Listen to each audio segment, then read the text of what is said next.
Bismillahirrahmanirrahim. Ladies and gentlemen, Assalamu alaikum and good morning.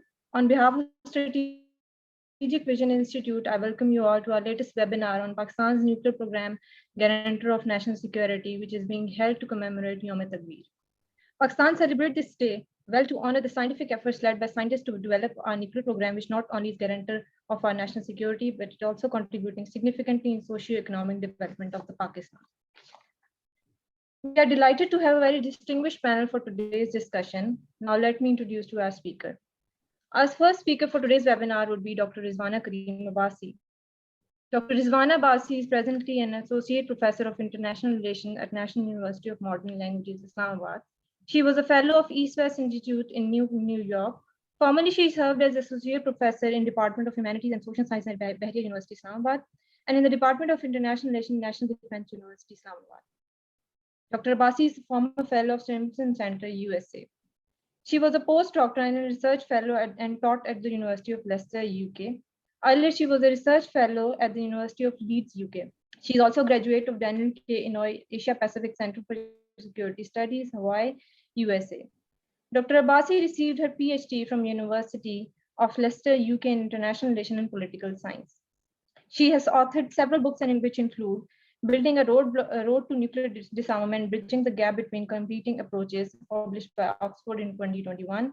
Nuclear Deterrence in South Asia, New Technologies and Challenges to Sustainable Peace, published by Oxford in 2019. Pakistan and the New Nuclear Taboo, Regional Deterrence and International Arms Control Regime, published by Oxford in year 2012. Today, she will be speaking on India's offensive doctrines and corresponding force modernization plan, threat to South Asian strategic stability. Our second guest speaker for today's webinar would be Dr. Tughral Yamin. Dr. Tughral Yamin retired as brigadier from Pakistan Army and subsequently pursued a career in academia. He is founding member and associate dean of the Center for International Peace and Stability at National University of Science and Technology, Islamabad. He is also a member of Higher Education Commission of Pakistan for framing the national curriculum of peace and conflict studies. He earned his doctorate from the Department of Defense and Strategic Studies at the Qaid-e-Azam University in Islamabad. In 2013, he was a fellow of International Program of the Cooperative Monitoring Center at the Sandia National Laboratories in Albuquerque, New Mexico. Dr. Yamin's academic interests include cybersecurity, strategic decision-making, arms control, and non-proliferation of WMDs, refugees and migration issues, UN peacekeeping operation, international humanitarian law, and China-Pakistan economic corridor. He's author of 4 books, The Evolution of Nuclear Deterrence and Its Impact on South Asian Stability, Developing Confidence Building Measures in Information Space Between India and Pakistan, UN Peacekeeping Operation in Somalia 1992 and 1995,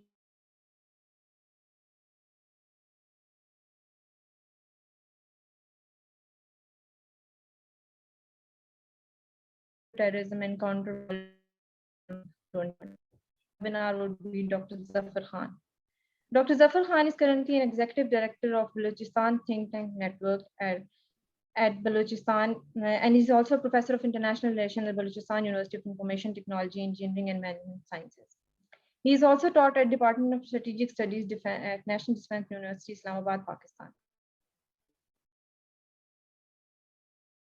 His papers have appeared in various international peer-reviewed journals such as Cambridge Review of International Washington Quarterly, Journal of Contemporary China, Contemporary Security Policy, East Asia, and International Journal of Conflict Management.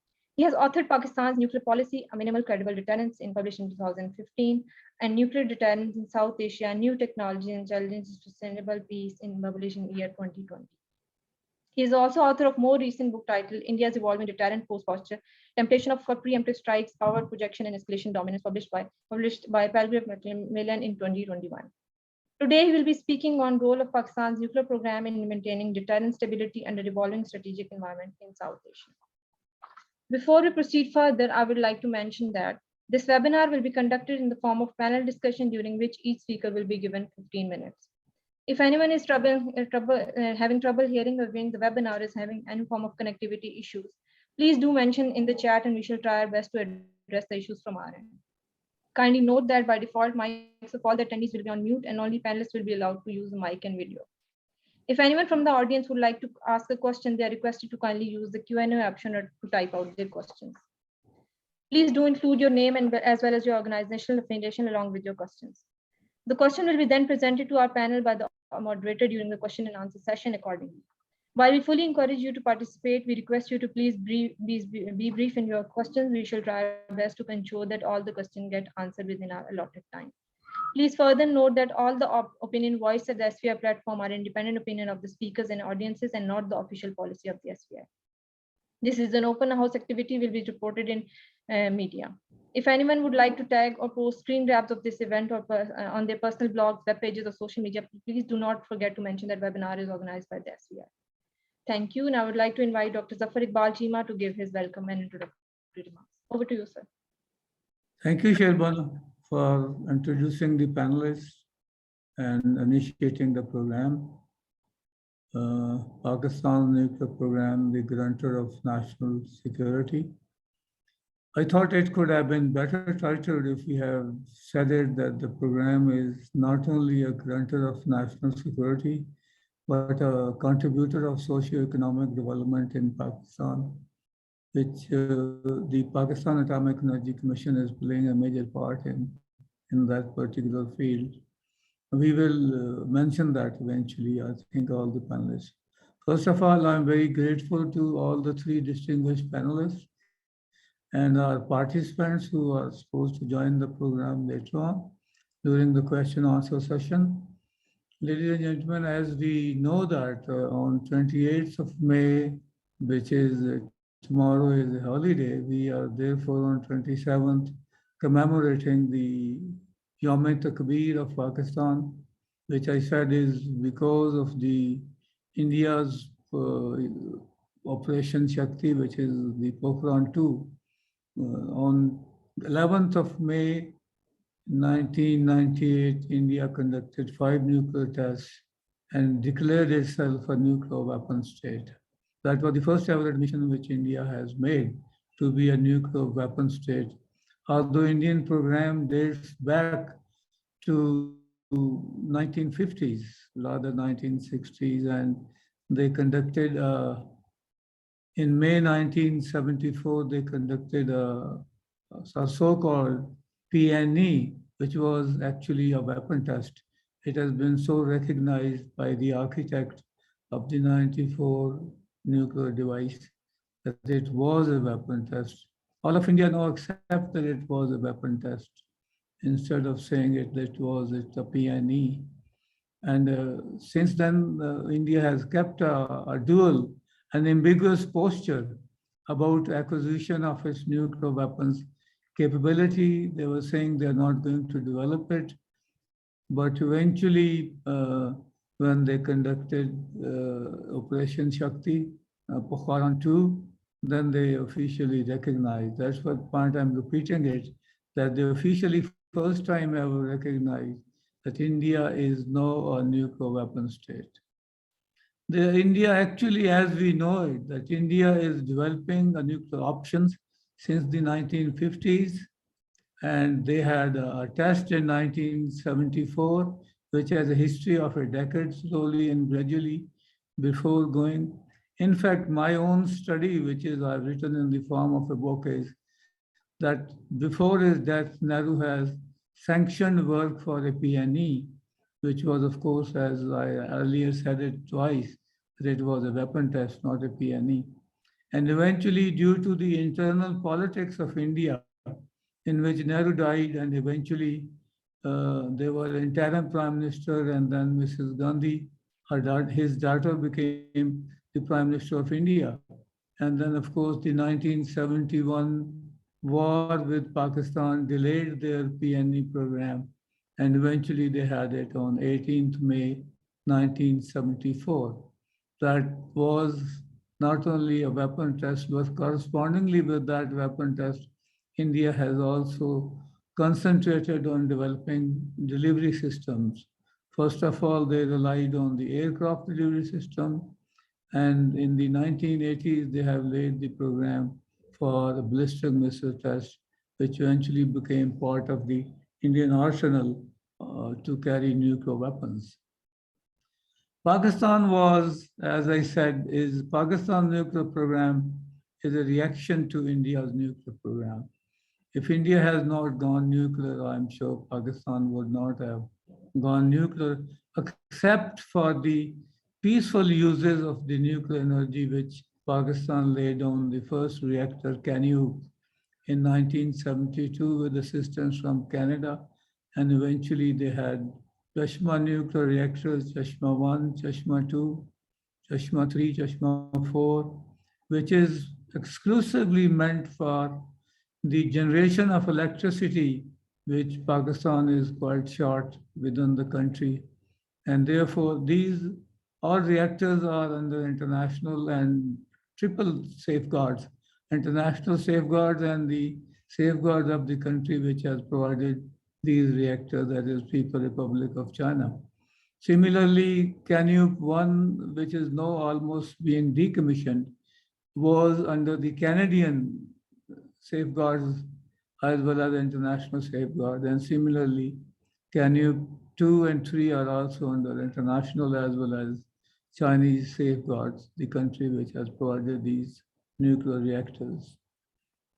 I would like to mention that Pakistan's program is not only a generation of electricity, which Pakistan is quite energy short, is also a means, a major means of Pakistan's socio-economic development.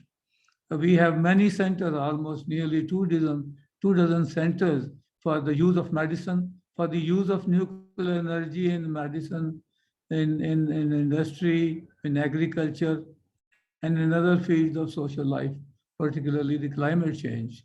So therefore, this is not only that Pakistan is itself specializing in these fields very significantly, but Pakistan is also in a position to export these civilian use of technologies to other countries, whoever wishes to do so.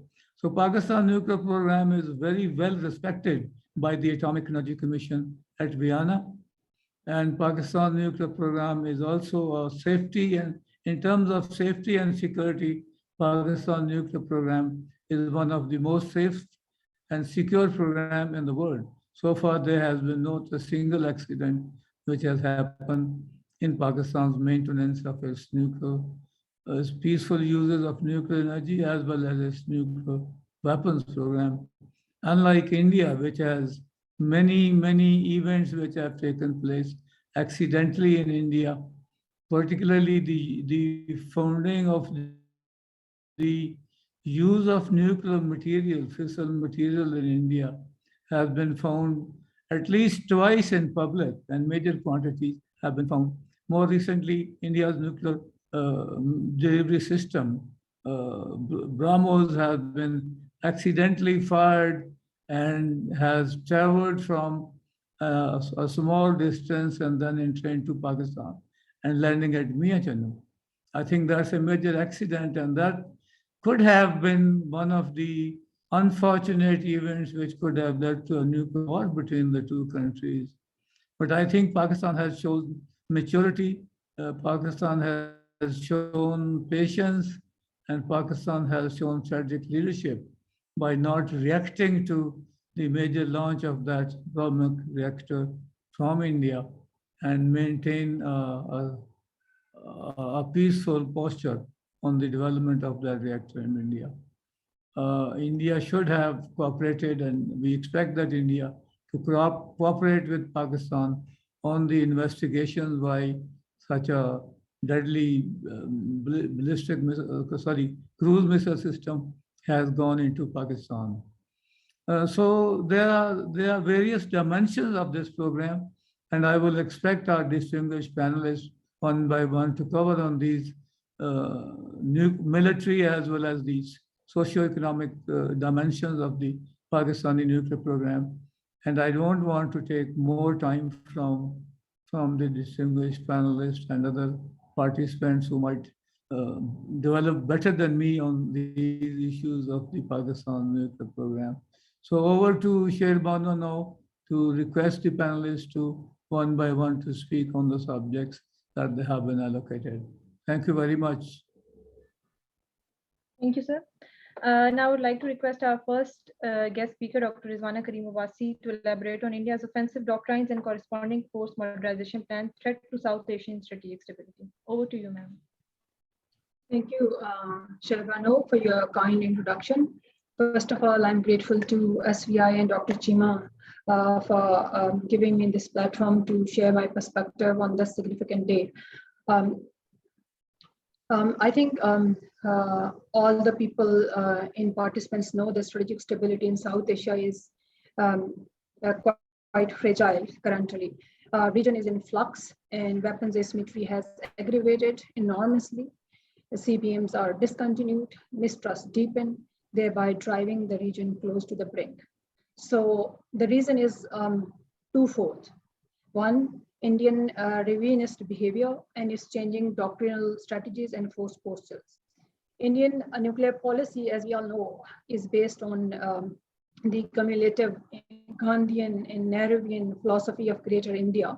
This means that Indian ambitions for maximization of power and desire to be a great power with a role in constructing and regulating the regional and to some extent global order.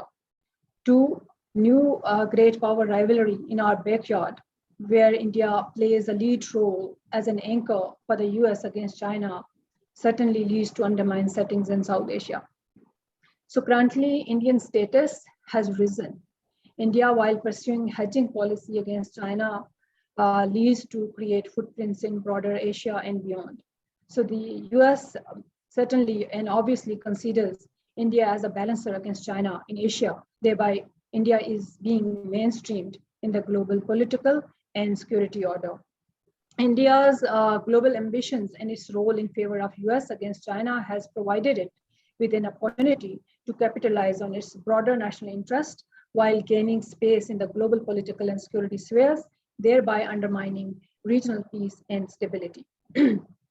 Why I say this is that in the particular security sphere and domain, the nuclear supplies group waiver through the Indo-US nuclear deals has enabled India to not only secure access to world technological market, but also embark upon the procurement of advanced technological platforms, thereby indigenizing the technological industry as a non-NPT state.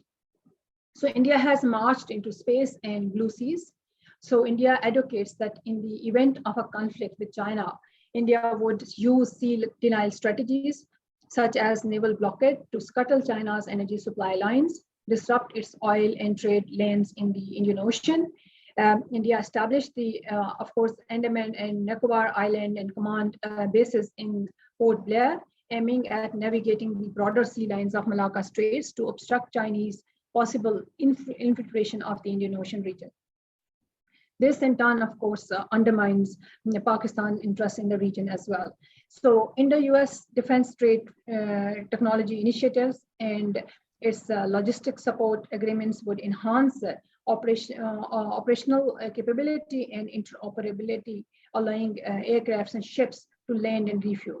So the two states, for example, US and India, have inked several deals in military logistic exchange, known as the Logistic Exchange Memorandum of Agreement, the Communication Capability and Security Agreement, COMCASA, Naval Forces Central Command Agreement, and the Basic and the BRECA Agreement. So these agreements would certainly allow India better freedom of navigation and mobility in the entire Indian Ocean region and blue waters of Asia Pacific, thereby advancing its defense capacity at the land and in air. To counter China's air access and area denial capability, India is aiming at developing its own air-sea battle operational concepts. So more so, India is rapidly modernizing its naval neck of the nuclear triad. That being noted, all these developments and nuclearization of the Indian Ocean certainly puts considerable pressure on Pakistan's deterrent stability. In this context, Indian nuclear strategy for the development of BMD systems, ICBM systems, multiple independent re-entry vehicles, nuclear power submarines, aircraft carriers, and high-tech cutting-edge new technologies and deployment of new surveillance means continue to create dent for regional strategic stability. So India's Gold Star doctrine is short-range missiles such as Prahar and BrahMos short-range missiles variant for tactical missions certainly lead to complicated regional-centric deterrence. So India's induction of conventional technologies such as S-400 and Rafale further undermine regional stability. So India is obviously acquiring new stealth technologies in order to enhance the ability of Air Force to penetrate deep in the territories of neighboring countries such as Pakistan. So stealth technology allows full penetration to optimal launch point and helps ensure survivability of the aircraft and crew during the missions. So the combination of weapon lethality gained by accuracy and bomber survivability gained by stealthness maximize the possibility of counterforce capability of Air Force. So India is indeed seriously working on achieving supremacy to dominate air domain, especially after the Balakot event between India and Pakistan. So India is working on improvement of its intelligence, surveillance, and reconnaissance technologies, satellite sensors. So a range of technologies are being developed, such as improved seismometers, gravimeters, instruments to map the electromagnetic fields of a size and remote type sensors. More so, India's deterrence force modernization, such as BMD systems, MIRV technologies, and nuclear power submarines with all type of range of submarine launch ballistic missiles, is upgrading plans to achieve submarine survivability and anti-submarine warfare exercises in the Indian Ocean region significantly reflect India's direction towards comprehensive counter-force warfighting strategies. More so, India's technologies such as precision conventional strikes and super cyber operations, enhancement in the accuracy of existing missile systems, advancement in its sea-based intelligence, navigation and guidance system, and in its census platforms, acquisition of UAVs and SAR satellite systems are the visible indicators that suggest that India is opting for a counter-force strategy. Furthermore, I would say that India's growing nuclear capability and adequacy puts India on an advantageous pedestal that triggers a new debate in India on modification of Indian nuclear doctrine. So, thus, India's nuclear sufficiency and deterrence force modernization has led to revolutionize the Indian military thinking. So this leaves no blurred line to me that in the backdrop of its technological growth, India's intentions for embracing such a strategy of disarming Pakistan is real and premeditated. So the core nuclear doctrinal elements may be evolving based on the following predictable parameters. One, the possible shift from the no first use to first use option, the reconsideration of credible minimum deterrence, and transformation from massive retaliation counter value to flexible response counter force targeting policy towards Pakistan. The contention here is that India is moving away from non-war fighting to war fighting strategy under the nuclear domain in order to exert more pressure and stress on Pakistan nuclear deterrence force, thereby triggering a new arm race and overstretching Pakistan's economy that is already in Great Depression. So I would like to say that said, that hostility between India and Pakistan has currently intensified in the backdrop of evolving security patterns between India and Pakistan, particularly after India's revocation of its constitutional Article 370 and 35A on Kashmir. Additionally, cross-border terrorism continues deterrence force modernization, inclusion of new technologies in states inventories, and evolving force forces inclined to refresh the imperatives of the classical security dilemma when South Asian nuclear states fall in the trap of unresolvable arm racing problem.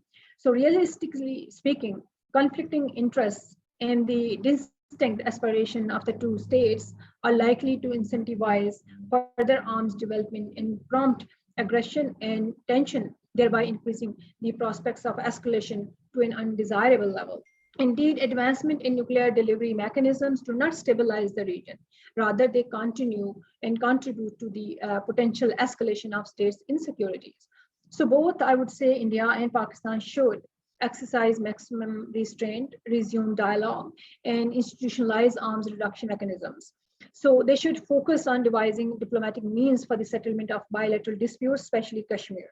So they should become conscious that they cannot avoid the risk of nuclear war until they revisit and rationalize their all-inclusive military plans, adopt budgetary constraints, and institute arms control mechanisms that reflect doctrinal clarity for the good of welfare of the people of this region. Today's, I would say, global problems are sufficiently complex and quite interrelated that they require global solutions based on a multilateral and cooperative approach. So international institutions that are undergoing huge stress currently need to be re-strengthened to maintain balance in this region. In the future, if states operate in isolation and solely according to self-interest, the interest of all involved assuredly will suffer. So theories that the nuclear war can be fought, at a low scale and limited war is, possible, are extremely dangerous and ignore the unimaginable human sufferings that nuclear detonation, commits. So in practical terms, I would say that once nuclear weapons are used by nuclear arms adversaries, there is no guarantee that the conflict would not escalate to unthinkable level or escalate to a catastrophic exchange involving the thousands of long-range strategic, and medium and short-range strategic nuclear weapons the two countries possess.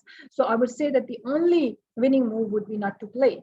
So with that note, I would say that I would like to conclude my presentation here.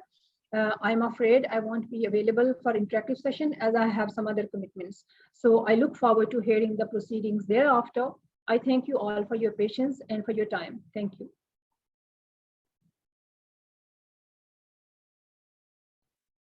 Thank you so much, ma'am. Thank you so much for enlightening us on the subject.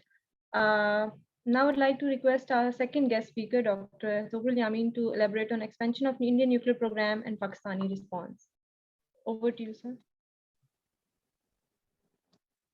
Okay. Assalamualaikum. Good morning, everybody. Thank you very much, Rizwana, and thank you very much, SCI, for giving this sort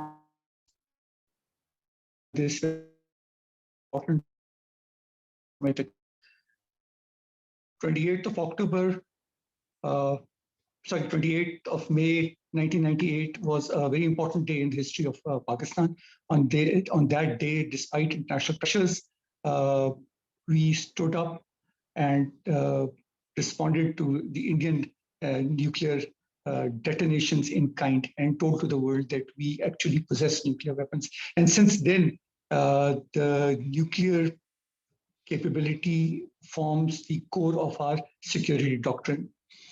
Let me say with all honesty, a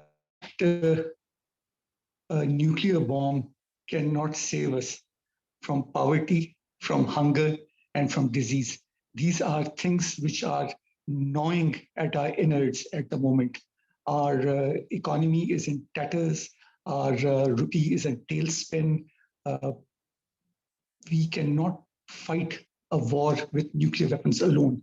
Unless we make the conditions of our people better, we will, I'm sorry to say, we'll fail as a nation. So this is a very important moment in our lives when we are struggling to get a measly $6 billion from IMF, and we have to obey their stringent demands, which have translated into what Dr. Zafar Khan was just saying in the initial conversation, rupees 3 liter increase in petroleum prices, and it's going to impact on our lives. So it's important that we must put our house in order.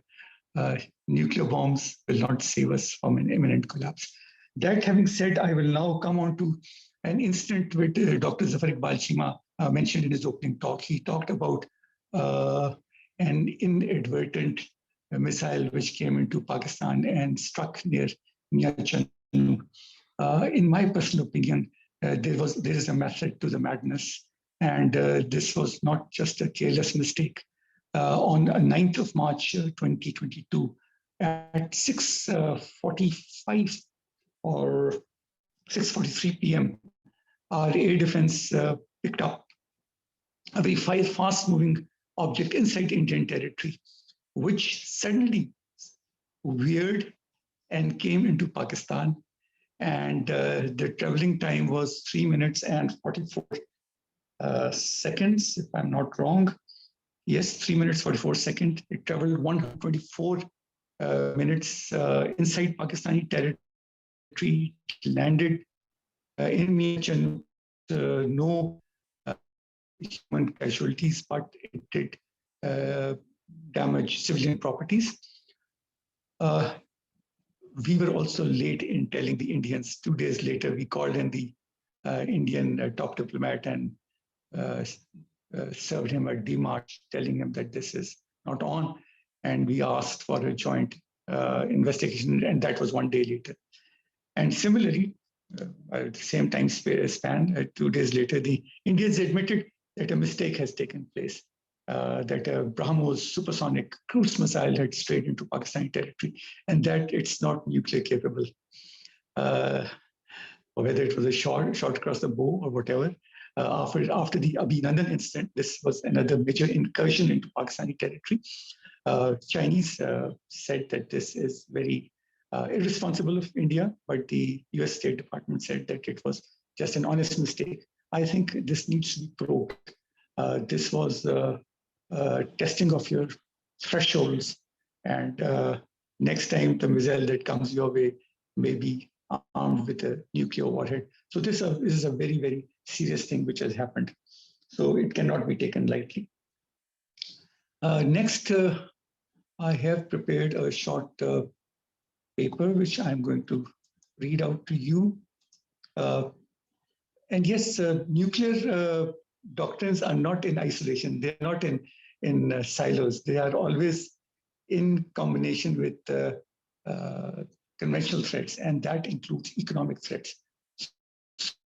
So the Indians just did a conference at Tokyo, where Modi was very much a partner, sitting very proudly over there, talking at equal terms with his other colleagues, Joe Biden and Japanese Prime Minister Takeshita, and the Australian and the New Zealanders. They all discussed, and among other things that they discussed was, one, of course, we know that Quad is meant to control the Chinese. But the other thing was that they discussed was their joint space program. So India already possesses the anti-satellite capability, again, something very, very dangerous. And their satellite program is also a huge program and vastly outnumbers our satellites in orbit. Just the prepared paper, I'll speak from the prepared paper. There is an expansion in Indian nuclear program, and this includes not only their production of electricity, but also their nuclear warheads and their delivery systems. India right now has 23 nuclear power plants in operation, producing approximately 6,885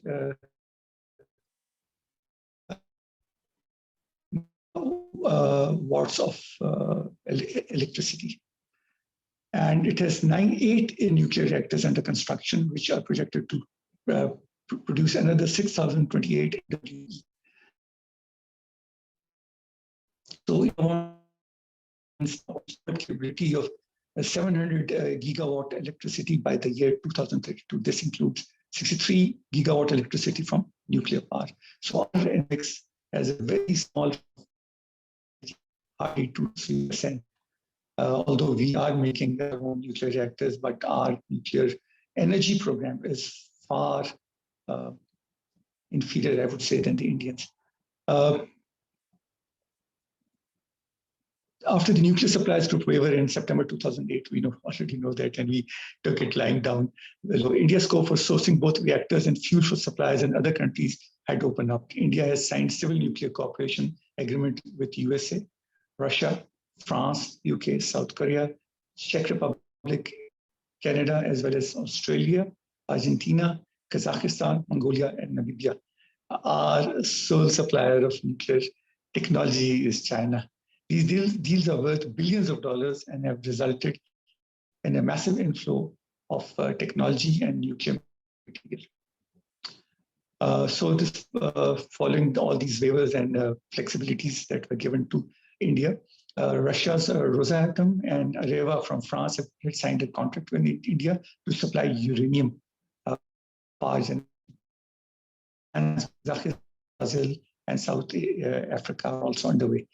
The Russian agreement was to provide fuel for the pressurized high pressure reactors, as well as 2 small Tarapur reactors. So the uranium exports have freed up India's uranium resources, the indigenous uranium resources that they were expecting to be used exclusively for weapon purposes. Thus increasing the fissile material asymmetries between our country and that of India. So India's weapon program is also expanding at a phenomenal rate, and also their conventional weapons program. So India continues to modernize its nuclear weapons and operationalize its triad.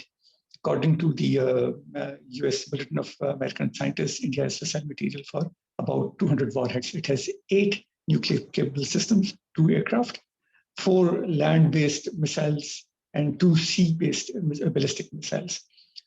These aircraft are Mirage 2000 and it's Jaguar IS.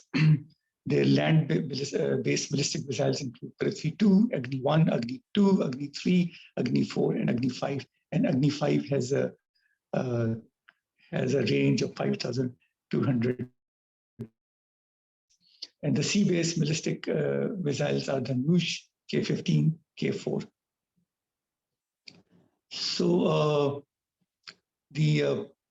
an in-depth analysis shown that India has enough resources and fissile material to develop between 356 and 409 warheads. The Belfast Center study tells us that India is already installing more than 5 fast breeder reactors. We don't have those, which will increase its production capacity of weapon-grade plutonium 20-fold to 700 kilograms annually. And this analysis says that India has the capacity to produce roughly 80 to 90 plutonium-based and 7 to 8 uranium-based nuclear weapons every year. According to this study, if all the weapons and nuclear-grade plutonium and HEU stocks are taken into account, India can produce 2,261 and 2,686 weapons if they want. So Pakistan has 6 nuclear power plants in operation. Dr. Cheema mentioned some of them. All nuclear power reactors have been supplied by China and use the uranium fuel which were imported from China. Pakistan's civil nuclear program is under IAEA safeguards. Pakistan has also plans to construct a 5th reactor at Cheema, which is likely to be designed on the Chinese model of Hulong 1, and with an estimated net capacity of 1,161 megawatts of energy. Pakistan's nuclear weapon program is growing. It cannot grow at a very fast pace. It has invested a lot of money in developing its cruise missile effort, in its in operationalizing its nuclear submarines, because India has a very extensive nuclear submarine program with nuclear reactors and also nuclear missiles. So any a short second strike capability is through the sea. The Americans feel that we also feel that nuclear weapons is a matter of national survival for Pakistan against the existential threat of India, and the Americans perceive that Pakistan is training with its deployed weapon systems and developing new weapon systems in 2022. Although a latest study also says that Pakistan, India, and China realize the gravity of using nuclear weapons, and that all three are responsible nuclear states, and they will not indulge in using nuclear weapons. So, ladies and gentlemen, this is all from my side. I think nuclear weapons have provided us security, but we need economic security, and that's far more important than conventional or nuclear weapons. Thank you for listening to me. Thank you very much.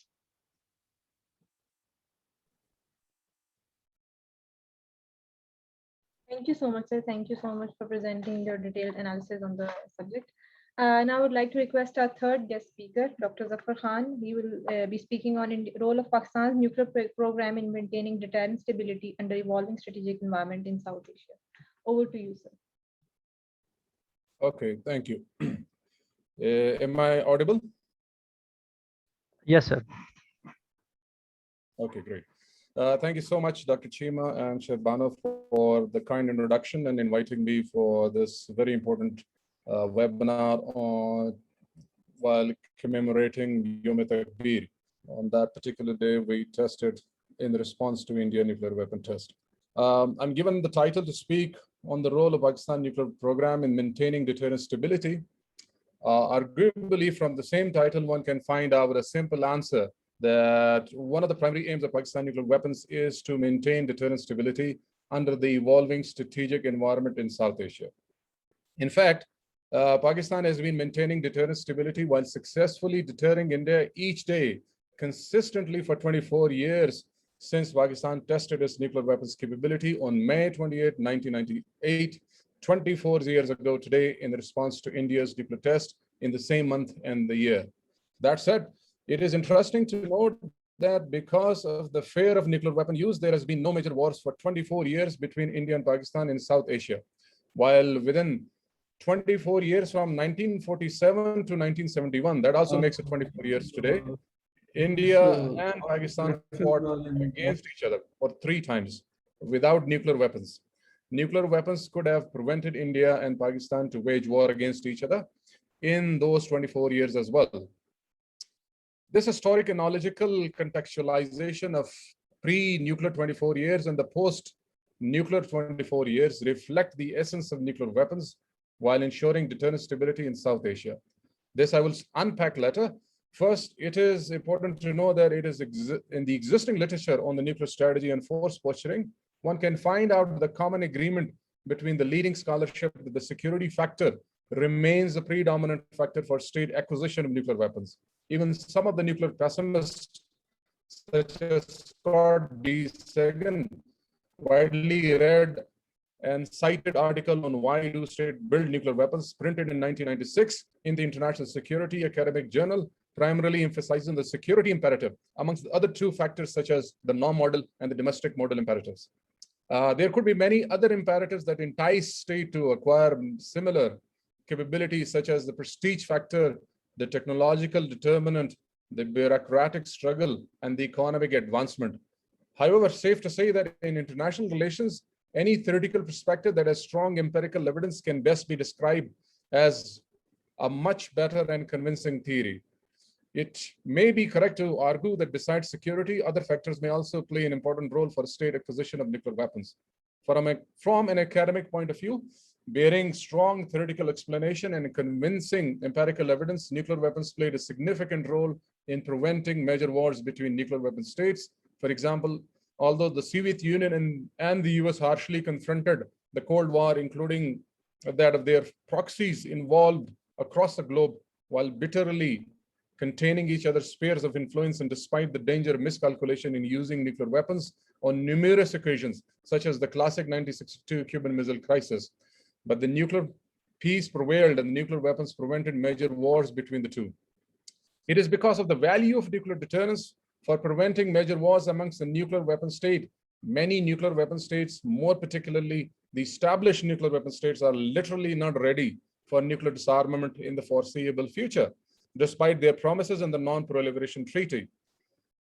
Each nuclear weapon state, including that of Pakistan, desires to maintain nuclear weapons capability for their ultimate survival.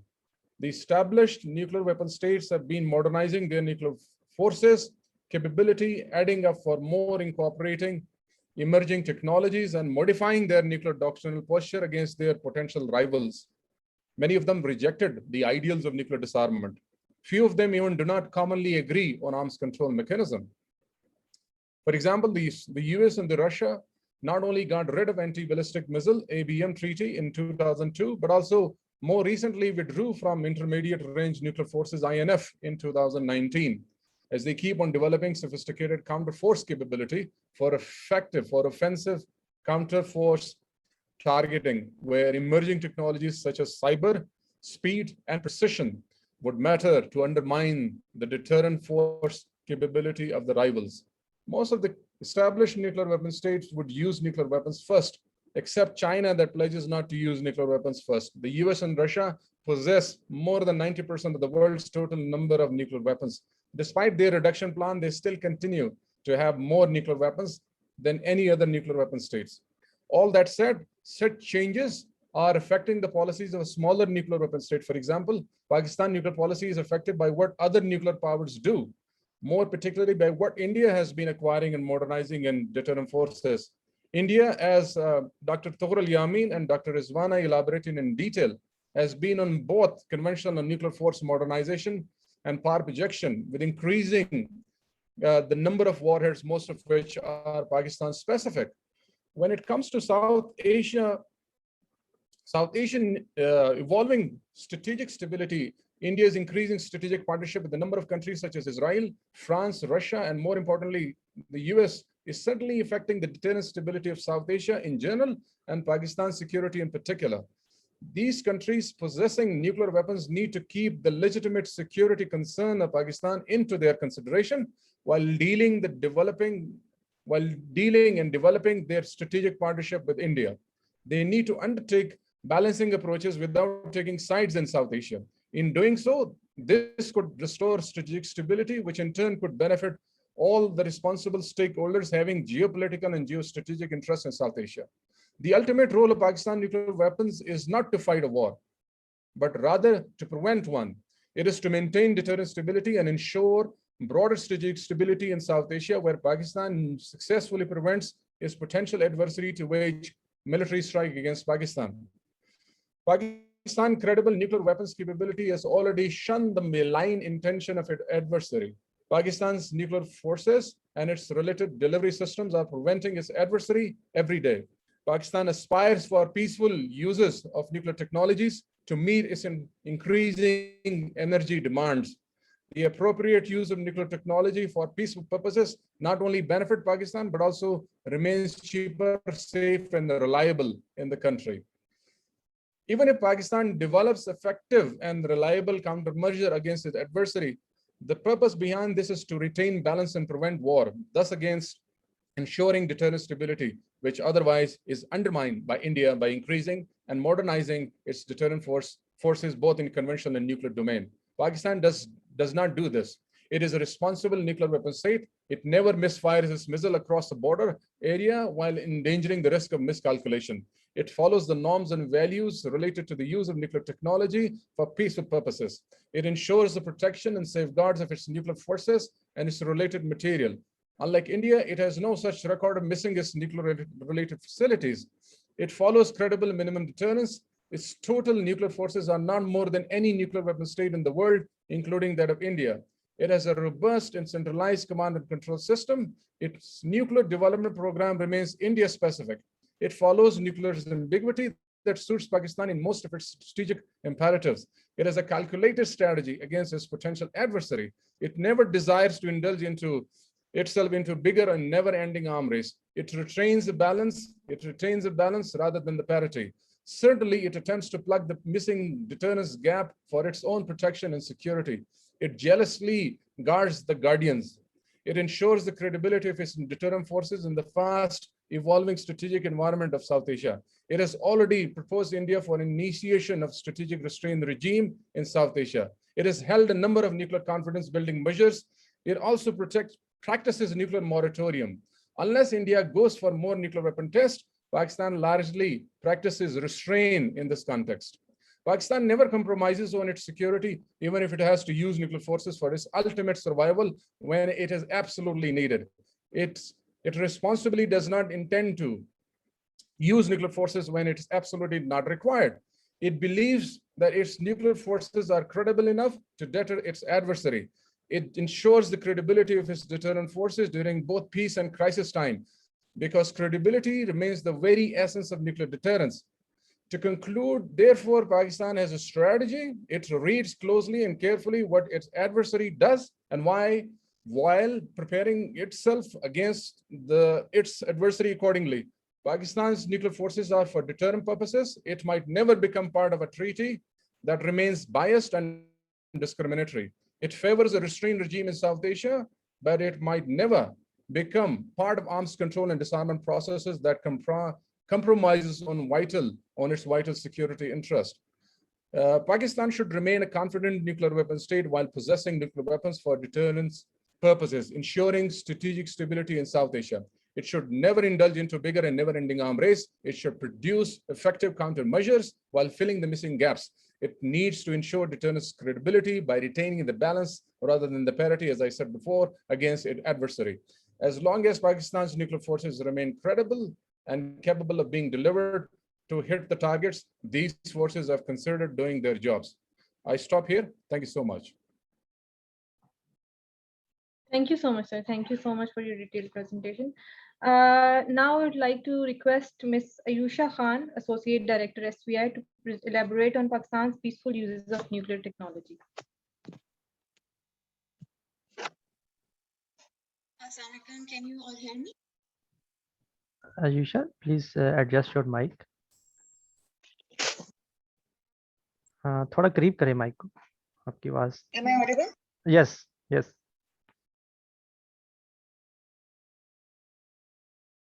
Yes, please speak. Unmute yourself, please.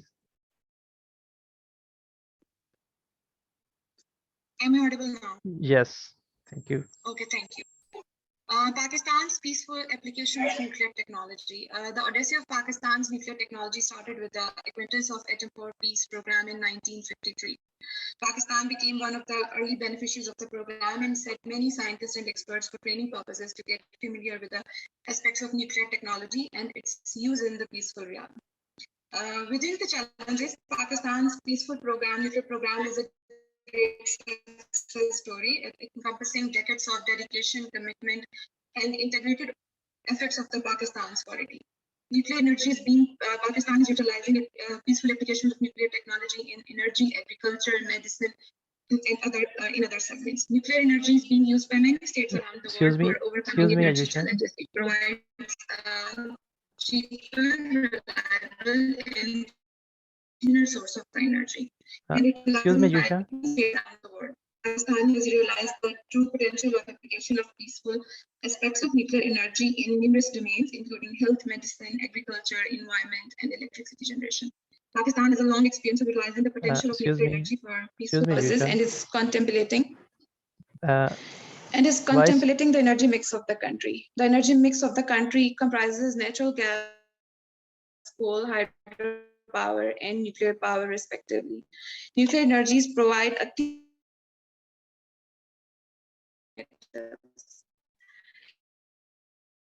1956, the legal framework for nuclear technology got on track with the initiation of the Atomic Energy of Pakistan, which later became known as the Pakistan Atomic Energy Commission. The first and the foremost development in the nuclear arena of the Pakistan was the formation of the pool-type research reactor with the help of the US in 1963. At Pakistan Institute of safeguards as well. Pakistan also established Pakistan Nuclear Regulatory Authority back in 2001 to further adhere to the international practices of nuclear safety and security. It also provides a regulatory and firm structure to Pakistan's nuclear program. It has taken guidelines from the IAEA and is responsible for ensuring the safety and security of the Pakistan's nuclear infrastructure. Pakistan's marvel in the peaceful application of nuclear technology is recognized at the international level as well, and its nuclear plants and research reactors are all under the IAEA safeguards.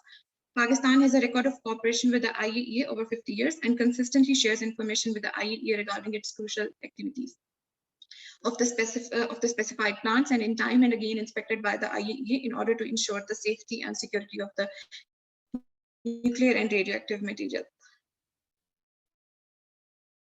Nuclear domain, a formal agreement was signed between Pakistan and Canada to set up the Karachi nuclear power plant CANP in 1962, with commercial operation in 1972, and is under IAEA, and it's recently decommissioned. It has generation. It had the generation of 130 watt. Other than that, Pakistan is also in agreement with People's Republic of China for the construction of nuclear power plants, which include 2 Chashma 3 inch. Pakistan recently inaugurated its Kenok 2 Karachi Nuclear Power Plant 2, which is linked to the national grid of the country in March 2020. Would be utilized for the commercial purposes of the electricity generation as well. This will ultimately comprise 1/4 of the energy mix of the country. In effort to quench the economic woes and energy crisis, Pakistan must continue work on the peaceful applications of the nuclear technology. The clean history of the utilization of nuclear energy is an indication of Pakistan's commitment towards the utilization of nuclear power for peaceful purposes. Pakistan has proved itself to be a responsible nuclear state and has an impeccable record of the safety and security of its nuclear infrastructure. Pakistan is a distinguished member of the IAEA.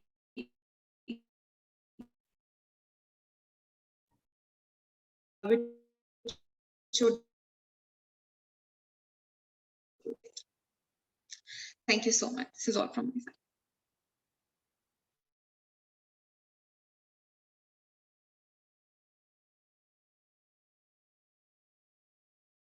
Mustafa, do we have General Lodhi on the panel, or shall we move towards question answer session?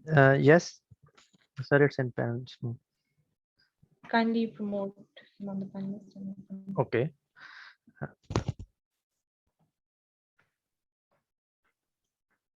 Ji, am I audible? अस्सलाम वालेकुम। Yes, sir.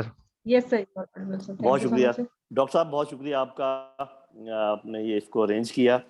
और मैं असल में पहले इसलिए आना चाह रहा था कि जितने दोस्त हैं पैनलिस्ट सारे ही माशाल्लाह बड़े अच्छे जान पहचान वाले दोस्त थे। मैं चाह रहा था उनको मैं अस्सलाम वालेकुम भी कहूँ।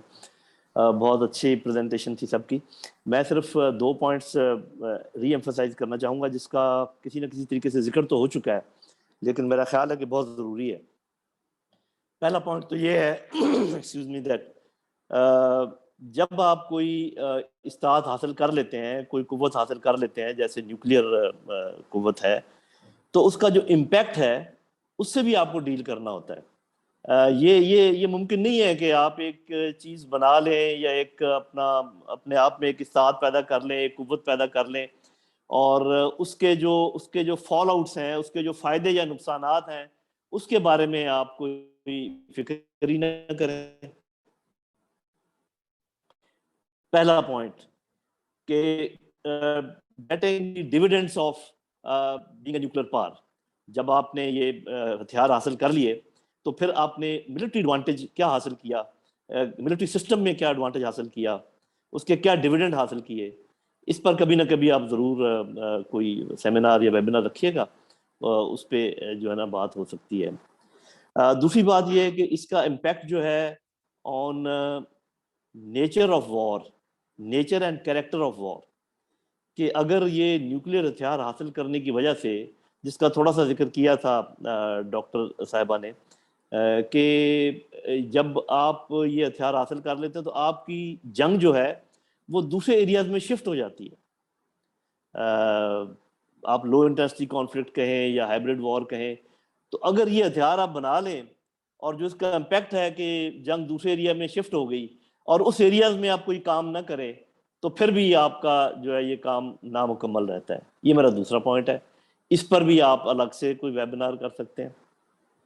तीसरा पॉइंट भी मेरे ख्याल में इम्पोर्टेंट है, वो ये है कि चूंकि ये जो वेपन्स हैं ये ज़रा मिलिट्री लेवल से ऊपर के वेपन्स हैं, आप इनको पॉलिटिकल वेपन्स कहें या पॉलिटिको मिलिट्री वेपन्स कहें, इसके लिए इसका मतलब ज़रूरी है कि हमारे जो पॉलिटिशियंस हैं जो हैंडल करते हैं या जो भी हेड करेंगे या जिन्होंने ये हुक्म देना होगा, उनकी थोड़ी सी ट्रेनिंग की ज़रूरत है। और उनको माइंड नहीं करना चाहिए, उनको बताना चाहिए कि ये ट्रेनिंग आपकी ज़रूरत है, कि डिटरेंस आपको पता है कायम रह नहीं सकती अगर आपका बयानिया जो है वो डिटरेंस क्रिएट ना करे। क्योंकि जब आपके पास एक चीज़ है लेकिन आपकी बोलचाल उसी तरीके से गरीबाना हो या मासूमाना हो या बहुत वीक हो, तो फिर इसका कोई फ़ायदा नहीं है। ये ऐसे ही है कि एक इंसान के पास बंदूक हो लेकिन उसको ये ना पता हो कि इसका जिक्र भी करना है या इसको चला, ये कैसे इसका जिक्र करना। ये भी मैं मानता हूँ कि शेख रशीद की साहब की तरह भी जिक्र करना नहीं हो गए अलमारियों में सजाने के लिए नहीं, ये इसकी बाकायदा एक साइंस है कि आपको किस तरीके से ये बात की जाती है, to exhibit and express the political will. पहला यही कि जो इसका इम्पैक्ट है on other areas like how to get the dividends, number 2 how it impacts the warfare as a whole and what do we need to do it, and number 3 what is the role of political will to strengthen or weaken the deterrence। आखिर में मैं फिर कहूंगा कि बहुत अच्छा आपने ये ऑर्गेनाइज किया, बड़ी देर के बाद ऑर्गेनाइज किया। इसके बाद मेरा ख्याल अभी आप राउंड टेबल पर आ जाएं, अगर वो जो नया एक बीमारी फूटने की खबर सुनी, अल्लाह करे कि वो पाकिस्तान में ना आए, गलत हो। और डॉक्टर रिजवाना तो शायद चली गई हैं, लेकिन डॉक्टर जफर साहब अगर मौजूद हैं, डॉक्टर तुगरल अगर मौजूद हैं, और जो बेटी ने यहाँ पर प्रेजेंटेशन दी, सबको मैं अप्रिशिएट करता हूँ, सबका शुक्रिया अदा करता हूँ। Thank you very much sir.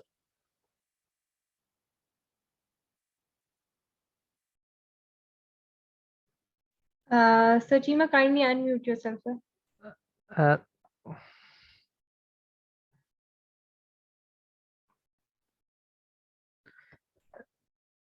Yes sir, Lodhi, please. can you hear me? Yes, sir, you're audible. Yeah, we will, आपकी आवाज आ रही। we will organize the separate webinars or seminars as the situation permits us. Each of these points which you have mentioned, they are very valuable points and they must be kept into mind. I agree on that. Thank you, sir.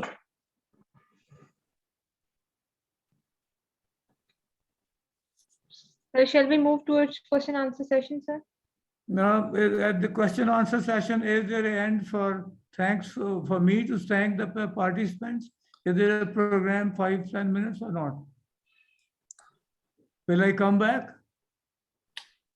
Sir आपके लिए time नहीं होगा तो किसके लिए होगा? मैं आयुषा से पूछ रहा हूँ कोई ऐसी प्रोग्राम या not. Ayusha, sorry Sherbano, can you hear me? Yes sir. Question answer के बाद मेरे पास थोड़ा बहुत टाइम है कि मैं जी शुक्रिया सर, अदा कर टाइम है सकूं? सर। ओके सर टाइम है हमारे पास, काफी time. Okay, do request me. Thank you. Fine.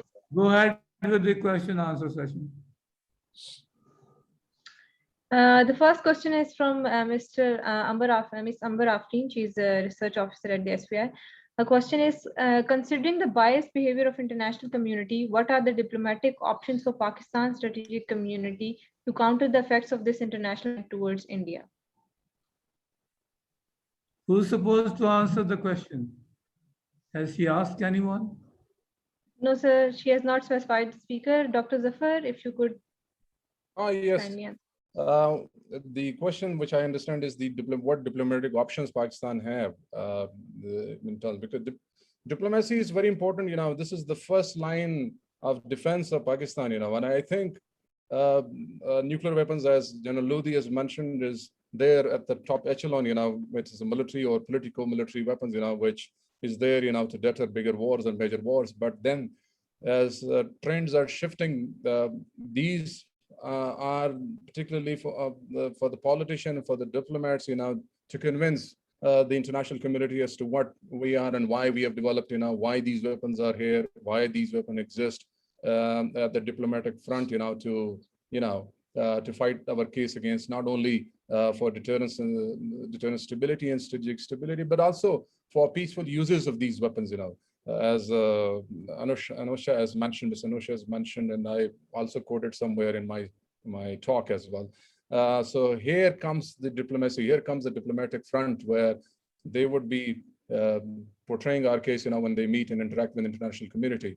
General Lodhi has correctly mentioned, you know, how you're going to say these things, you know. They need to, I mean, diplomats are trained in that context, but I think they need to be consistently reading and writing and observing things around. That is what is going on not only in Pakistan, the region, but also what is going on in the international domain, so that we can prevent and send the message loud and clear to international community that these weapons are there for deterrent purposes, and we are to peaceful users of nuclear technology. We want them, as we are encouraging starving country, to overcome these weaknesses.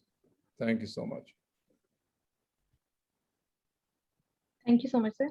The second question is posed by Ms. Sabina Babar. She's a research officer at SVI. Her question is, the current President Biden visit to East Asia for Quad Summit is more focused on substantial increase in defense spending intention to preemptively acquire defense capabilities in the region. What will be the impact of these regional alliances on the Pakistan, and what preemptive capabilities Pakistan needs to acquire in order to compete in the emerging technology race? Anyone among the speakers can answer the question. I think this was more particularly of related to Dr. Rizwana Abbasi. She has mentioned few things and few paragraphs on AUKUS and Quad stuff. You know, the India's because they're Quad, and Quad is the quadrilateral strategic partnership in which you have the US, Australia, Japan, and India. And AUKUS is in parallel, is built very recently. This is part of the grand strategy of the US of rebalancing strategy, or a pivot to Asia strategy, the so-called pivot to Asia strategy, to contain the spread of China in that part of the world. So I think somewhere me and Dr. Rizwana Abbasi has mentioned in our book, Nuclear Deterrence in South Asia as well, that it creates security dilemma in the region, because when you see India is there in the Quad, you know, if not in AUKUS, but India is very much there in the Quad, and that affects, that creates dilemma in a sense, because India increases security phenomenally by increasing like US and Russia. So that affects eventually the South Asian deterrence stability or strategic stability, because it impinges on that lines. I hope this is enough, or somebody wants to contribute. जी, मैं इसमें कुछ थोड़ा सा इजाफा करना चाहता हूँ। देखें, ये शुरू में भी इकोनॉमी की बात की थी। आप क्वाड से भी नहीं लड़ाई कर सकते, आप ऑकस से भी नहीं लड़ाई कर सकते, और आपके पास इतने पैसे नहीं कि आप एक्सोटिक वेपन्स खरीदें। तो ये क्वाड और ऑकस जो है ना, ये बिग लीग की गेम है। ये बड़े बड़े जो एक्टर्स हैं इस इलाके में, वो ये गेम खेल रहे हैं। तो हमारा तो बेसिक बड़ा महदूद सा वो है। हमारा तो ये जो है न्यूक्लियर वेपन्स हैं, ये डेटरेंस के हैं, उससे ज़्यादा हमारा काम नहीं, और हम इसको बहुत ज़्यादा बढ़ावा भी नहीं दे सकते। तो I think this first thing, आपकी डिप्लोमेसी भी नहीं काम करेगी अगर आप एक मकरूज और मफलूकुल को कुछ भी नहीं कर सकते, ठीक है।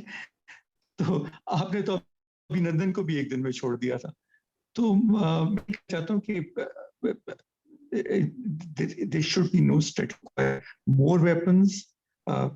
You build up your deterrence, not only your nuclear deterrence, but also your economic deterrence, your national cohesion, the other parts of your power potential, which at the moment are very, very weak. Thank you very much.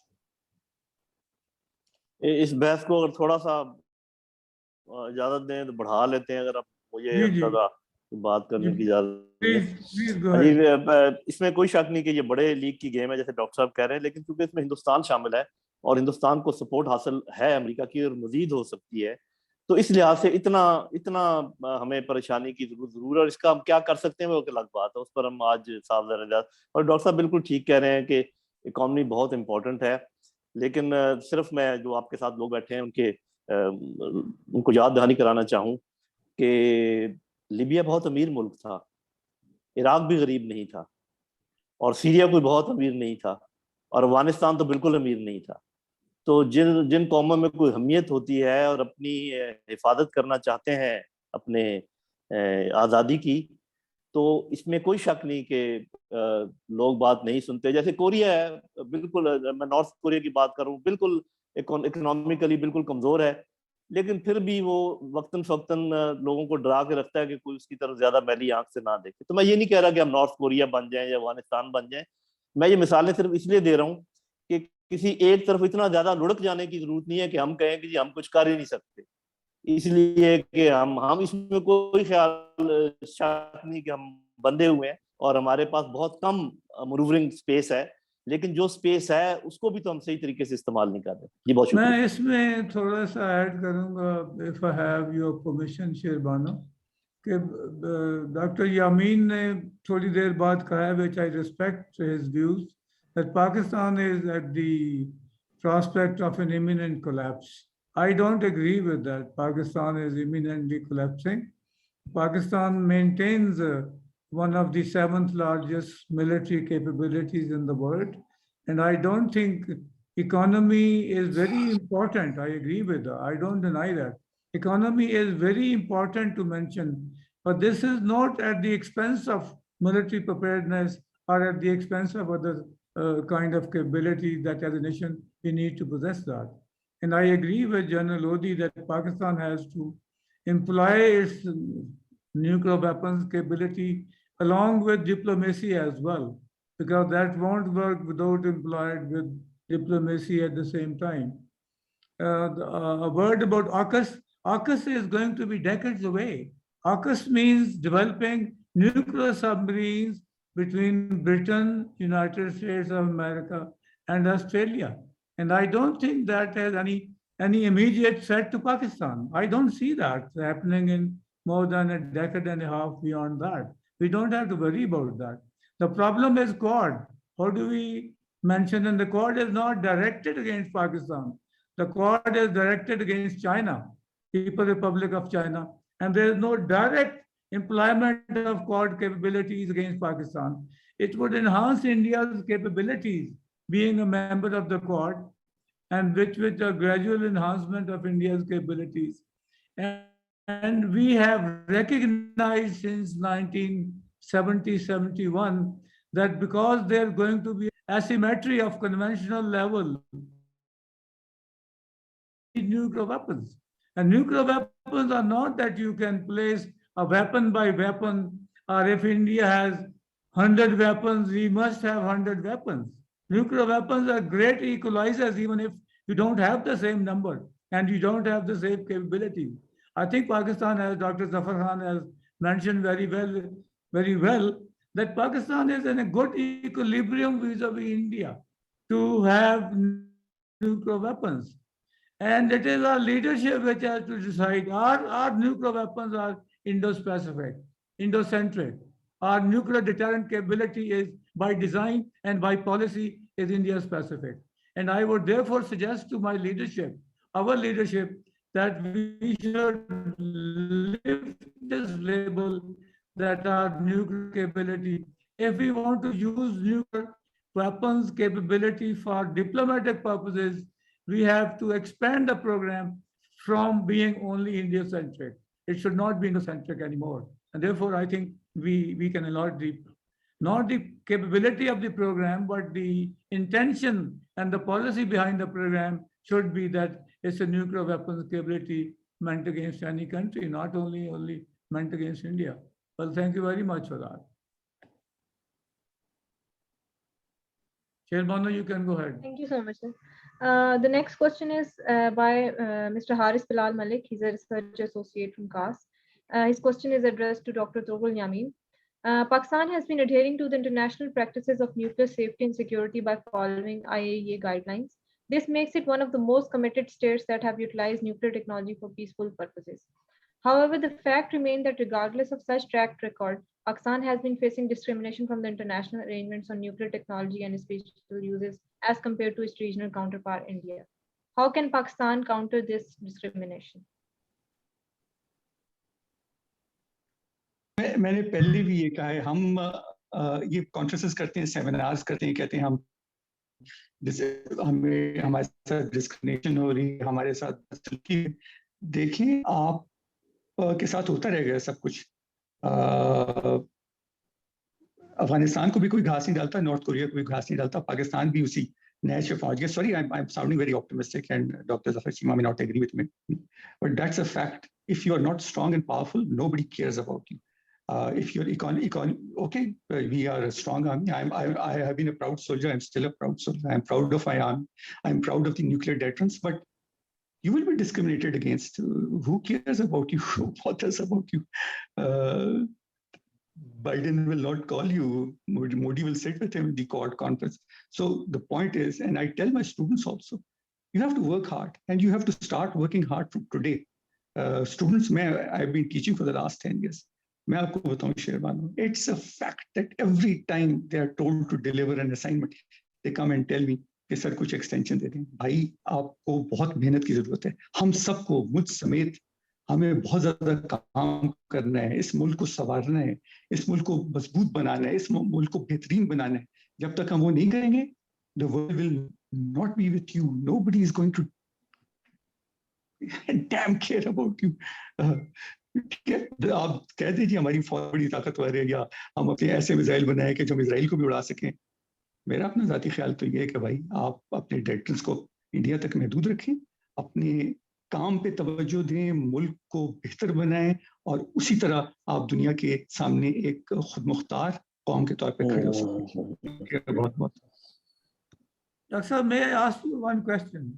Sherbanu, can I ask a question to Dr. Tughral Yamin? Sure, sir, sure. Yeah, Dr. Tughral Yamin, may I kindly ask you that is China and Russia, are they small powers? And they are still, the West and the United States of America are openly talking against them. If there is a talk against Pakistan, if somebody is undermining Pakistan, it doesn't mean that Pakistan is a weak country. देखें वो China और रूस जो है ना, वो तो उनके मुकाबले की टक्कर के है ना, वो उनका कोई बाल बीका नहीं कर सके अभी तक। रूस को भी उन्होंने बहुत कुछ किया, मगर अभी तक रूस जो है वो डोनबास के रीजन में घुसा हुआ है और वो वहां से नहीं निकल रहा। उन्होंने तो अपने न्यूक्लियर लेवल्स भी ऊपर कर चुके हैं। रूस और चाइना ने तो अपने बॉम्बर्स के साथ मिशन भी किया है ओवर दी पैसिफिक। तो वो तो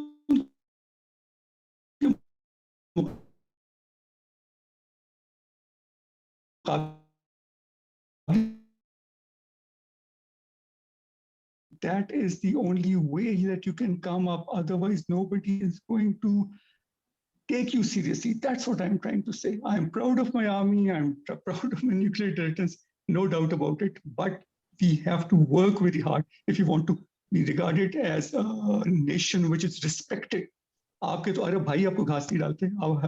Sorry to say, आप तो हर एक से भीख मांग रहे होते हैं। Sorry, these are hard facts, but I think ये लगी लिखी रखने से कोई फायदा नहीं है। We should know the ground realities, and I'm telling you the ground realities. Thank you very much. I hope I've answered your question.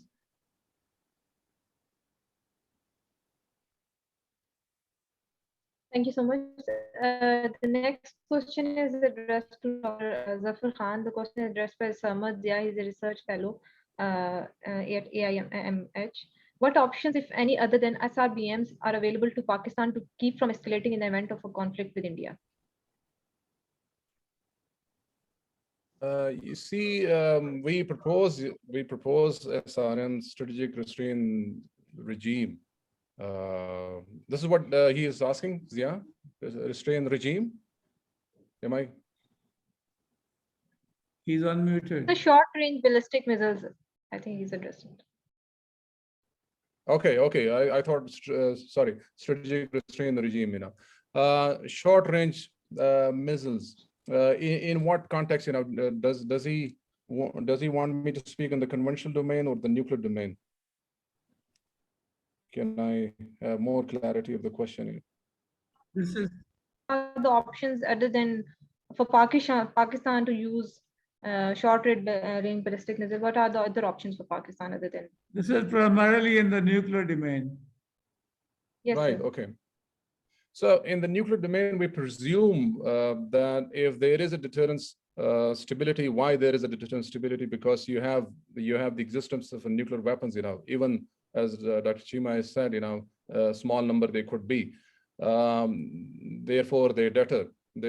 As Lawrence Friedman, one of the academic in King's College London, has also said in one of the pieces in international security, I exist, therefore I deter.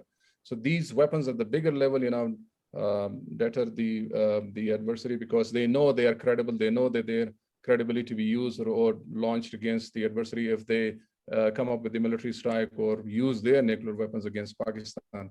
So as long as they are capable, we are capable and credible enough, you know, to launch these and penetrate these weapons, you know, with precision, you know, in the adversary domain, which they know it can be if it is absolutely needed. Therefore, you know, the deterrence concept is, you know, to deter at this first place. This is what the deterrence by denial is, and deterrence by punishment, you know. that you tell your adversary loud and clear that if you do this, there would be a punishment, which would be unacceptable, as it happened, between the Soviet Union and the US during the Cold War time. Options for a short range, yes, we did plug the gap, when it was needed in the form of a Nasr, and it is there. India is still looking for, our potential adversary, as our forces are India specific, when it should be, as Dr. Tughral, Yamin has mentioned, and we do read and study and write in the existing literature, that these weapons are India specific. So we need to plug those gaps, by both the long range, intermediate range, and the short range, so that there is no missing gap, in deterrence stability. I will go back, a little bit, to what General Lodhi has mentioned, that nuclear weapons, theek hai hamare paas, but then there are other gaps, which is being exploited by the adversary, and in the form of proxies, in the form of fifth generation warfare. How are you going to resolve that issue and address that issue? So those are also, as I mentioned in my talk, are the missing gaps, where nuclear weapons may not be used, or as we mentioned and read in the literature, it cannot be panacea to all these solutions, but we have to strategize and come up with a strategy in order to prevent the adversary in those domains and those parameters, that General Lodhi was indicating, in his last few minutes talk. I think what best we can do, as what other countries and other nuclear weapon state does, to produce effective countermeasures. That production against the adversary, I think, would deny the adversary to attack you, and that's very important, I think.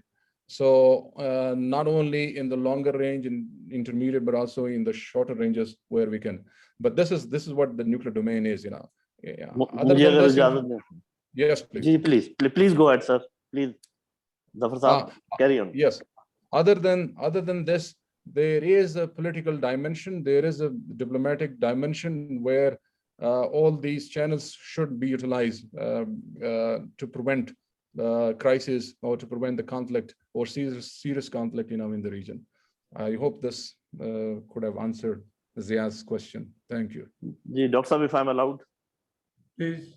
जी, बहुत शुक्रिया, क्योंकि ये सवाल जो है ना, ये थोड़ा सा जंग के बारे में है, और जंग स्ट्रेट अवे तो वी अंडरस्टैंड कि न्यूक्लियर जंग शुरू नहीं होगी, और वो मेरे ख्याल जो सवाल पूछने वाले ये चाहते हैं कि हमारे पास क्या ऑप्शन है कि हम टैक्टिकल न्यूक्लियर वेपन्स या शॉर्ट रेंज वेपन्स के इस्तेमाल से गुरेज करते हुए क्या कर सकते हैं। तो मेरा ख्याल है कि जो भी न्यूक्लियर स्ट्रेटजी में इंटरेस्टेड लोग हैं, उनको एक चीज़ पढ़नी चाहिए, और दैट इज़ एस्केलेशन लैडर, कि चीज़ें कैसे एस्केलेट होती हैं। और वो एस्केलेशन लैडर के मेरे ख्याल कोई 42 रंग्स हैं, जो शायद फ्रीडमैन ने या किसी ने अपनी किताब में लिखे हुए हैं, वो ज़रूर बच्चों को पढ़ने चाहिए कि किस तरीके से आप जॉन ने लिखे हैं। जी सर, जिसने भी है, तो वो हमें पता होना चाहिए कि आप एकदम नहीं चढ़ते, हो सकता है एक आध रंग आप मिस कर जाएं, लेकिन आपको, और उसके अंदर जैसे डॉक्टर साहब ने कहा, बिल्कुल दुरुस्त कहा, कि पहले थोड़े से पॉलिटिकल गुफ्तगू शुरू होती है, फिर पोस्चरिंग शुरू होती है, उसके बाद कोई थोड़े से बेनाइन पोस्चर्स होते हैं, उसके बाद फिर आगे चलते हैं, और फिर एक चीज होती है जिसको कहते हैं एस्केलेशन डोमिनेंस। उसका भी पता होना चाहिए हमारे बच्चों को, या जो लोग ये पढ़ते हैं न्यूक्लियर स्ट्रैटेजी के, ये क्या होती है। और इसका मैं आपको छोटा सा एक मिसाल देता हूँ कि ये जब जिसको रोग मिसाइल, इंडियन रोग मिसाइल जब पाकिस्तान की तरफ आया, तो उन्होंने एक एस्केलेशन लैडर में 2-3 रंग ऊपर चढ़ गए वो, और उसके बाद वो इंतजार करने लगे कि हम क्या करते हैं। तो मेरा ख्याल है कि हमने जो भी किया, उसको मैं ज्यादा इस वक्त बहस नहीं करूंगा क्या हम कर सकते थे। हमने बस मान लिया कि हाँ जी गलती हो गई है, आइंदा गलती ना करना, और कोई आए मिलके कर लेते हैं। ऐसे नहीं होता, न्यूक्लियर पावर इस तरीके से नहीं बिहेव करती कि एक मिसाइल आपकी तरफ आ जाए और आप कहें कि जी आए इन्वेस्टिगेट करते हैं, ये करते हैं। इसके बाकायदा तरीके हैं कि फिर आपको क्या करना चाहिए। साफ ज़ाहिर है आज मैं ये बात नहीं करूंगा, इसका मतलब ये हरगिज नहीं है कि आपको एकदम एटम बम मार देना चाहिए, लेकिन ये भी कहना कि मुझे कोई पता नहीं है कि अब मेरे पास क्या ऑप्शन है, उनका मिसाइल आ गया, ये इसका ये मतलब ये है कि हम लोग गौर नहीं करते, हम लोग अपने प्लान नहीं बना के रखते कि अगर ऐसा हुआ तो हम क्या करेंगे। तो और दूसरी बात ये कि जो आपकी पॉलिसी होती है वो भी इस गैप को कवर करती है। फॉर एग्जांपल ये जो शॉर्ट रेंज मिसाइल हैं, नसर वगैरह, जो हम ये कह रहे हैं कि ये जब अगर बड़े पैमाने पे कोई ब्रेक थ्रू हो गया इंडियन नॉर्मल फोर्सेस का हमारे मुल्क के अंदर, तो हमें यह हक हासिल है कि हम अपने मुल्क में आई हुई जो फोर्सेज हैं उन पर ये इस्तेमाल करेंगे। मैं वैसे एक बता रहा हूँ कि एक पॉलिसी का एंगल दे रहा हूँ। तो ये जो आप बोलते हैं, जो पॉलिसीज अख्तियार करते हैं, और जिस तरीके से एस्केलेशन के आपने प्लान बनाए होते हैं, और जिस तरीके से एस्केलेशन डोमिनेंस के आपने प्लान बनाए होते हैं, ये सारी चीजें हैं जो इस वक्त काम करती हैं। लेकिन ये उसी सूरत में काम कर सकती है कि अगर वाकई आपने इस पर बहस की हो, इस पर लोगों ने किताबें लिखी हो, इस पर आपस में गुफ्तगू हुई हो, तब जाके किसी के ज़हन में आ सकता है कि यार अभी हमने क्या करना है, वरना उनको समझ ही नहीं आती कि क्या करना है। बहुत शुक्रिया। May I add a few words, Please. Okay, escalation ladder. I think I would agree with General Lodhi. Escalation ladder is very important, which is mentioned somewhere in the peak of the Cold War between the Soviet Union and the US, and this, I think, written by Erman Khan. And this is quite very scary, that what ladder, eventually a state would go and use nuclear weapons, eventually. But that's very scary. But if you see, every nuclear weapon state has a strategy to use nuclear weapons when it is absolutely needed, and when not to use when it is not absolutely required. The Soviet Union and the US, they did it. And they had a planning, which is called SOIP, Single Integrated Operational Plan, which was later on declassified, and we came to know in the existing literature, that they were there at the bigger level and massive level, attacking, for example, China and the Soviet Union and their satellite states, So they had a huge plan, therefore they went and built thousands of nuclear weapons, in delivery systems. But their leadership, they were very, very careful, not to go ahead, because this was only to scare the enemy, to manipulate the mind of the adversary. I think it's a manipulation of the mind of the adversary, and that comes where the deterrence by denial and deterrence by punishment comes, when you are loud and clear, and there is a statement by leadership, credible leadership, to your potential adversary, and that eventually deter the adversary, rather than thinking of war, what options we would. We must have, I don't know, but we must have a strategy in those lines, as to at what stage, what we need to do and how. But these things are classified, no nuclear weapon state would tell you when, where, and how they would use nuclear weapons. Even the US have a written document, which is called a nuclear posture review, So you just read these postures review, they come up with the same ideas that we use nuclear weapons in the extremist conditions, They will not tell you exactly as to where, when, and how they would use nuclear weapons, They use the term extremist conditions, So therefore, I think we need to be careful not to be open, in this context. Otherwise, that perhaps could have repercussions, or difficulty in the context of South Asian strategic stability. But I think there must be statements, there must be statements from the leadership, not only this, but in the written form, in the spoken form, but also these tests that we carry out, from time to time, is signaling to the adversary that these weapons exist and they're credible enough, and they could be used when it is absolutely required to use. Therefore, these are the guardians, as I mentioned in my talk, to prevent and deter the bigger wars. Thank you. जी, मैं भी इसमें कुछ कहना चाहूँगा। मैं general Lodhi की बात से बिल्कुल इत्तेफाक करता हूँ। मैंने भी शुरू में भी ये कहा था कि जो ये ब्रह्मोस क्रूज मिसाइल आपकी तरफ आया, supersonic, we took it lying down. We took it lying down, and we took 2 days to actually respond to it. और जैसे ज़फ़र खान ने बिल्कुल सही कहा, हरमन खान के 44 रंग हैं सीढ़ी के, जो पढ़ाए जाते हैं, मैं भी पढ़ाता हूँ। हम उसको टेलर कर सकते हैं अपने उसके गवर्नमेंट के। मेरे ख्याल में इस पे बहुत ज़्यादा वॉर गेमिंग की ज़रूरत है। शायद जनरल लोधी इस पे कोई वॉर गेमिंग करा सकें कि आइंदा हुआ तो हम क्या करेंगे। बहुत ही आम जबान में अगर मैं कहूँ तो माठी रिस्पॉन्स थी हमारी। Very sorry to say that. Very, very poor response. It took us 2 days to decide how to respond. We just summoned the Indian acting high commissioner, served him a démarche, and 1 day later we said we should have a joint investigation. What became of that joint investigation, one doesn't know. I think there's need of greater debate how to respond to such things, and this will, mark my words, this is not the first instance that it's going to happen. There will be other instances, and you should be beware. If we have to have a national resolve, we should have a national resolve, और ठीक है मखरूज होंगे, मखलूक लाल होंगे, मगर कुछ चीज़ों में हमें अपनी नेशनल रिजॉल्व, अगर नॉर्थ कोरिया की मिसाल दें, किम जोंग उन वाली, ठीक है, बताएं कि जी हम इतने खतरनाक हैं, हम तो सारे तालिबान हैं, हमें तो कोई जिंदगी की परवाह नहीं, हम सारे खुदकश बॉम्बर हैं, इस किस्म की रिस्पॉन्स मगर होनी चाहिए response. I think this was very very, sorry if somebody is listening, it was a very very poor response. Thank you very much. Yeah, I agree with you.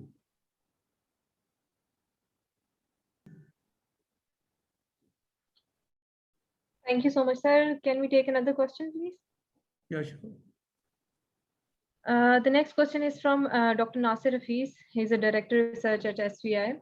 His question is, Pakistan managed to develop state-of-the-art nuclear weapons under international sanctions and difficult economic and political circumstances. Today, we are facing extreme political and economic crisis. How can we learn from our experience of developing nuclear weapons and replicate the same model to improve management of our political and economic system? Anyone among the panel can answer the question. Dr. Zafar, can you, and General Lodhi, can you please answer these questions? जी, अगर मुझे इजाजत दें मैं कुछ बात इस पे कर लेता हूँ। ये बात बिल्कुल, ये सवाल बिल्कुल दुरुस्त है कि जब कोई मुल्क ये साबित कर दे कि उसके साइंसदान जो हैं न्यूक्लियर वेपन्स बना सकते हैं, जहाज बना सकते हैं, टैंक बना सकते हैं, बंदूकें तोपें बना सकते हैं, शिप्स बना सकते हैं, तो ये सारा कुछ सिर्फ मिलिट्री हार्डवेयर की तरफ क्यों ये है?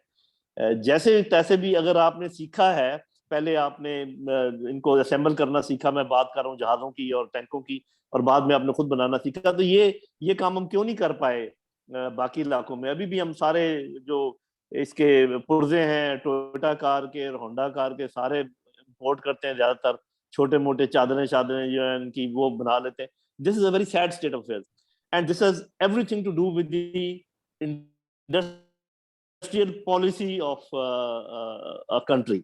तो इसमें उसका मैं तो ज्यादा नहीं कह सकता, इतना कह सकता हूँ इम्कानात मौजूद हैं, पोटेंशियल मौजूद है, और कोई बहाना मुनासिब नहीं है कि अगर आपको ये कहे कि जी सॉरी हम ये नहीं कर सकते और वो कर सकते हैं। हम अपने, जैसे वो तुगरल यामीन ठीक कह रहे थे कि अपने लोगों का तो ख्याल कर लो यार, उनको आप एजुकेशन तो दे सकते हैं।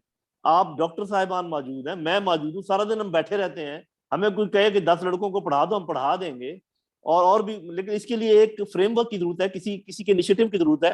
पीने का पानी आपके लोगों के पास नहीं है, आप न्यूक्लियर पावर है, आपके आज चुलिस्तान में लोग प्यासे मर रहे हैं और जाके वो फौज बॉर्डर भर भर के उनको पानी दे रही है। क्या ये फौज का काम है लोगों को पानी देना? तो ये जो है, ये जो हमारी गवर्नेंस का प्रॉब्लम है और ये जो पॉलिटिकल इंस्टेबिलिटी है, इसमें अगर फौज का कसूर भी है तो उनको भी अपना कसूर मानना चाहिए, लेकिन फौरी तौर पे हमें अपने आप को एक मुनासिब किस्म का मुल्क बना लेना चाहिए, दुनिया से सीख लेना चाहिए, और बजाय इसके कि हम अपनी किसी चीज पे जिद पे अड़े रहे कि नहीं हम तो इस किस्म का मुल्क है और हम ये करेंगे। भाई आप एक नॉर्मल मुल्क तो बन जाएं पहले, जिसमें अपने लोगों को खाना पीना, पानी, इंतजाम, इंसाफ, तालीम, ये चीजें दें, तो ये सब चीजें ठीक हो जाएंगी। बड़ा अच्छा सवाल है, लेकिन ये मेरा ख्याल है कि हमारे आज के टॉपिक से हट कर है जरा। मैं कुछ इसमें इजाफा कर सकता हूँ अगर मुझे इजाजत हो? प्लीज जी, ये बहुत ही अच्छा सवाल है नासिर हफीज का। मैंने ये बात बहुत दफा कही है, मैं किसी ऑर्गेनाइजेशन में था, मैं कहता हूँ यार हम एटम बॉम्ब तो बना लिया, despite all the restrictions, sanctions, the entire world was against you. You made an atom bomb, but you cannot produce a single. What is the problem with you guys? मेरे office में doctor साहब एक भी चीज नहीं जो imported ना हो। ये जो मैं मोबाइल फोन इस्तेमाल कर रहा हूँ ये इम्पोर्टेड है, मेरा लैपटॉप इम्पोर्टेड है, मेरे पास हार्ड ड्राइव ये इम्पोर्टेड है, डिस्प्लेज इम्पोर्टेड है, जो टेलीफोन लगा हुआ है ये इम्पोर्टेड है। हम अपनी इंडस्ट्री को क्यों नहीं ये मौके फराहम करते कि हम ये चीज बना सकें? और ये बिल्कुल सही बात है कि हम बलूचिस्तान में आग लगी है, वहाँ शरानी डिस्ट्रिक्ट में हमारे चलगोजे के बाग जल गए, फौज बुला ली गई है, पीरको में बच्चे मर रहे हैं कॉलरा से, और पीने का पानी वहाँ नहीं है, हमारा तालीमी निज़ाम बर्बाद है। तो हम अगर हम न्यूक्लियर बम बना सकते हैं, हम ये चीजें क्यों नहीं कर सकते? हमारे पास पोटेंशियल है, इतना ज्यादा पोटेंशियल है कि हम इमेजिन भी नहीं कर सकते। यहाँ हमारे चाइना स्टडी सेंटर में कहा कि भाई हमें तो 5 घंटे हमें गर्म रखने के लिए, तुम्हारे पास तो सूरज है, तुम सोलर एनर्जी क्यों नहीं इस्तेमाल करते? और उसने 10 चीजें की। और जो उसने खतरनाक बात कही, उसने कहा तुम 15 साल के लिए हमारे प्रोविंस में जाओ, हम तुम्हें ठीक कर देंगे। तो बात ये कि इस बजाय इस चीज की नौबत है कि कोई और आके आपको ठीक करे, हमें जरूरत है कि हम अपने आप को ठीक करें। बात जनरल लोधी ने कही इस सेमिनार से मुताल्लिक नहीं, मगर मेरे ख्याल में इससे मुताल्लिक है। बहुत मैं अब जाऊंगा, मेरा और एक और काम। शुक्रिया बहुत बहुत, thank you very much. I think if I may say just a few words, it is mentioned in the Holy Quran as well, that unless you change yourself, no one is going to change you. So this is straight away from Almighty Allah. So what is needed is the proper utilization of our youth, proper utilization of our population, which is robust, which is vibrant. Youth population is big, but the proper utilization of the youth in the right direction is very important. We have the money, we have the resources, but it is the management, how we manage these resources. Countries face difficulties, we face difficulties as well, but then as General Lodhi and Dr. Tughral, Yamin has mentioned, that we eventually, when we were as a nation, we were committed, all the institutions were committed on one page to acquire that capability to deter the adversary, and we were successful. And I think we are a nation of a few decades, right? We are not a nation of 250, 100 years or 300 or 5,000 years a nation. We have a civilization, a big civilization that we have thousands of years, but we are a nation which was created in 1947. So until today, I think the proper management, political stability, house law and order situation in the country, if these things are managed, and who's going to manage it? Nobody's going to come from Mars or from Sky, or nobody is going to come from other agencies. We have to manage collectively to progress that country, and we can do that. We need to be optimistic, I think. Thank you.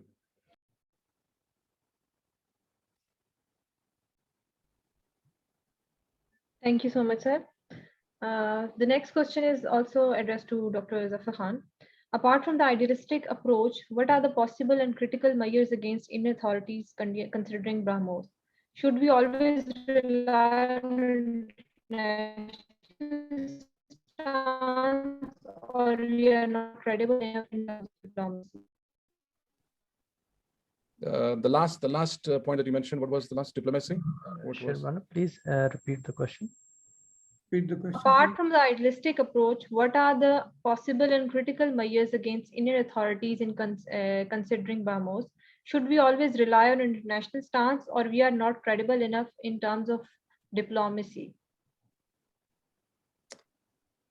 Okay. I think as Dr. Tughral has mentioned, and Dr. Cheema has agreed with him, but General Lodhi was a little bit away from that statement, that why we did not respond the way we should have. But I think there are levels of responses, to these crises, and we have to go to these levels. But we have, as a responsible nuclear weapon state, has to show restraint, right? Show restraint as to when, where, and how this happened, or whether what is the magnitude of the damage that this has caused, this misfiring of the missiles in our territory. Accordingly, then we have to prepare a response to that. So I think restraint is very important, in the strategy. When you read the strategic studies, we are taught here that restraint is the ultimate goal, not only for peace and stability, but also for deterrent stability, rather than the escalation, or miscalculation or misfiring of these things, in the region. So I think, I don't know whether we responded or not, but I'm in between that. But our political and diplomatic front, I think they were loud and clear. They did send that message. They did send that message across the border, and they did send that message across the globe, and the international community came to know. It is another chapter why it is not affected, why the international community is not a bit. There comes the geopolitical and geostrategic environment of the region where India is cherished because of the increase in strategic partnership, So because of the geopolitical favorite at the moment, containing China, they're going to ignore what we say, and they probably would be consistent in their imperatives in this context. So this is, I think, unfortunate. Thank you. Thank you so much, sir.